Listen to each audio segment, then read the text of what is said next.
Godzilla अर्थ का सबसे powerful Titan होने के साथ साथ नेचर का एक अनस्टॉपेबल फोर्स है, लेकिन कुछ लोग इस स्टेटमेंट को काउंटर भी करते हैं क्योंकि कुछ ऐसे वेपन्स भी एग्जिस्ट करते हैं जिनकी मदद से गॉडजिला को डिफीट किया जा सकता है और ऐसा बहुत बार हो भी चुका है। इन वेपन्स का सबसे यूनिक पार्ट यही है कि इन्हें ह्यूमंस ने ही बनाया है। तो इस वीडियो में हम लोग डिस्कस करने वाले हैं वो सारे डेडलीस्ट वेपन जिनसे गॉडजिला तक को मारा जा सकता है या फिर रोका जा सकता है कुछ टाइम के लिए। तो बिना टाइम वेस्ट किए वीडियो को स्टार्ट करते हैं।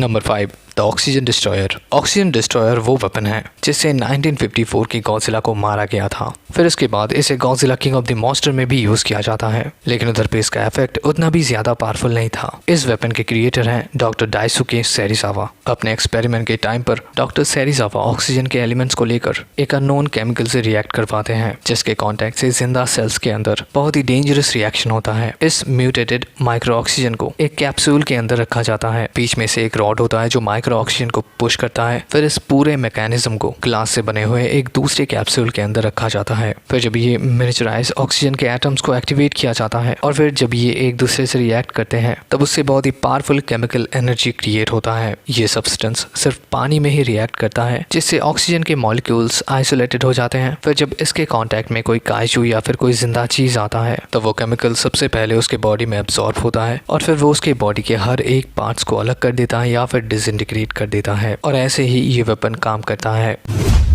Number 4, the EMP probes. इस वेपन को सबसे पहले फीचर किया जाता है Godzilla planet of the monsters में। ह्यूमंस इसके मदद से गॉडजिला फेलियर्स को खत्म करते हैं और फिर वो रियल गॉडजिला को मारने के लिए इस वेपन के एक अपग्रेडेड वर्जन को रेडी करते हैं और फिर वो उसका नाम रखते हैं EMP हार्पन, जिसे गॉडजिला अर्थ को खत्म करने के लिए बनाया जाता है। इस वेपन से गॉडजिला की डोर्सल ब्लेड्स को निशाना बनाया जाता है। गॉडजिला की डोर्सल ब्लेड की न्यूक्लियर एनर्जी से इस वेपन के इलेक्ट्रोमैग्नेटिक एनर्जी रिएक्ट करता है और फिर उसके बॉडी का कोई एक ऑर्गन बहुत सारा एनर्जी स्टोर करता है, जिससे वो ऑर्गन बड़ा होता रहता है और फिर एक टाइम पर फट जाता है। इलेक्ट्रोमैग्नेटिक एनर्जी गॉडजिला की रीजनरेट पावर को खत्म कर देता है और फिर सब कुछ खत्म।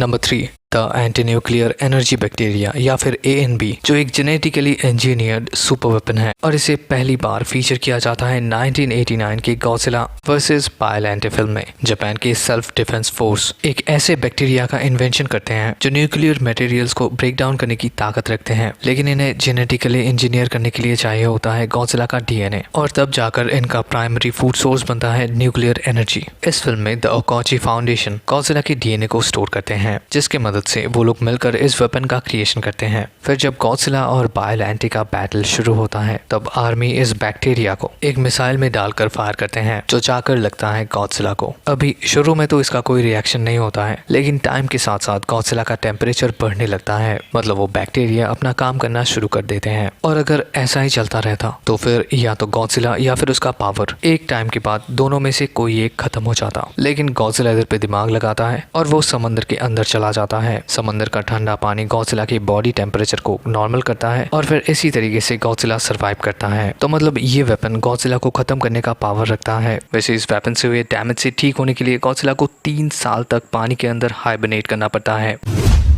Number 2, the blood coagulant. ये एक ऐसा सब्सटेंस है जो गॉडजिला के खून को फ्रीज कर सकता है। एक बहुत ही पावरफुल केमिकल वेपन जिसने शिन गॉडजिला को रोक कर रखा था, लेकिन फिर वो इवॉल्व होता है, उसका बॉडी का टेम्परेचर बढ़ता है और फिर सब ठीक हो जाता है। इसके इफेक्ट से बचने के लिए शिन गॉडजिला बहुत बार एटॉमिक ब्रेथ अटैक करता है और फिर वो शांत हो जाता है। ये केमिकल वेपन ड्रग्स के जैसे काम करता है। गॉडजिला की बॉडी में उसका डोर्सल ब्लेड सबसे ज्यादा हीट अप होता है और गॉडजिला का ब्लड उसे अपने नॉर्मल टेम्परेचर में आने के लिए हेल्प करता है। तो अगर उसके खून को फ्रीज कर दिया जाए तो फिर वो जिंदा तो रहेगा लेकिन फ्रीज होकर सॉलिड बन जाएगा। ये था इस केमिकल के क्रिएटर्स का प्लान। जब ये लोग पहली बार इस वेपन से शिन गॉडजिला के ऊपर अटैक करते हैं तब वो गॉडजिला को थोड़े टाइम के लिए रोक लेते हैं, लेकिन फिर जब गॉडजिला इवॉल्व होकर तबाही मचाने लग जाता है तब वो फिर से इस वेपन को यूज में लेते हैं। वो इसकी डोसेज को बढ़ाते हैं और फाइनली गॉडजिला रुक जाता है सीक्वल तक।